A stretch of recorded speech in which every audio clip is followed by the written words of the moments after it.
నమస్కారం ఈటీవీ భారత్ కు స్వాగతం. మీరు చూస్తున్నారు న్యూస్ టైం.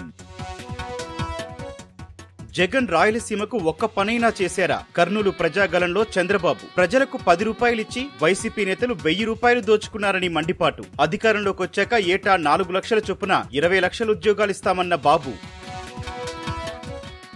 పొన్నవోలుకు హడావిడిగా ఏఏజీ పదవి ఎందుకిచ్చారన్న వైఎస్ షర్మిల. వైఎస్ పేరును ఎఫ్ఐఆర్లో చేర్పించినందునే పదవిచ్చారని మండిపాటు. జగన్ ఆదేశాల మేరకే ఛార్జిషీట్లో వైఎస్ పేరు చేర్చారని వ్యాఖ్య. పాపాలు చేసిన వారిని తొక్కిపడేయనంటూ బ్రదర్ అనిల్ పిలుపు. పాపులను తరిమి కొట్టాలంటే ప్రజలు ధైర్యంగా ఉండాలని వ్యాఖ్య. కడప రాజారెడ్డి వీధిలోని కృపా చర్చిలో సమావేశమైన బ్రదర్ అనిల్. విశాఖ పోర్టుకు చేరుకున్న పర్యాటక నౌక ది వరల్డ్. ప్రపంచవ్యాప్తంగా 100 దేశాలను చుట్టి వస్తున్న నౌక 2 రోజుల పాటు విశాఖలోనే టూరిస్ట్ షిప్ లంగర్. నెల్లూరులో ముస్లిం మైనార్టీ నేతలతో చంద్రబాబు భేటీ. హజ్ యాత్రకు వెళ్లే వారికి 1,00,000 రూపాయలు ఇస్తామని హామీ. టీడీపీ హయాంలోనే ముస్లింలకు న్యాయం జరిగిందని వ్యాఖ్య.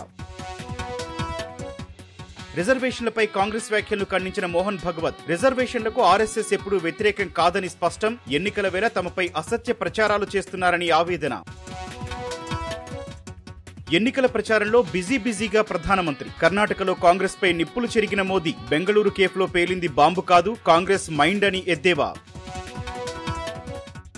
ఎన్నికల వేళ కాంగ్రెస్ కు బిగ్ షాక్. ఢిల్లీ పీసీసీ అధ్యక్షుడు అరవిందర్ సింగ్ రాజీనామా. ఆమ్ ఆద్మీ పార్టీతో పొత్తు పెట్టుకున్నందుకే రిజైన్ చేసినట్లు వెల్లడి.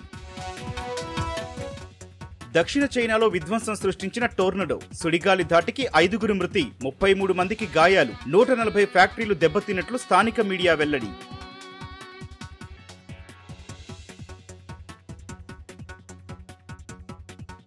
ఇవి ఇప్పటివరకున్న ప్రధానాంశాలు. మరిన్ని తాజా అప్డేట్స్ కోసం www.etvbharat.com వెబ్సైట్ ను సందర్శించండి.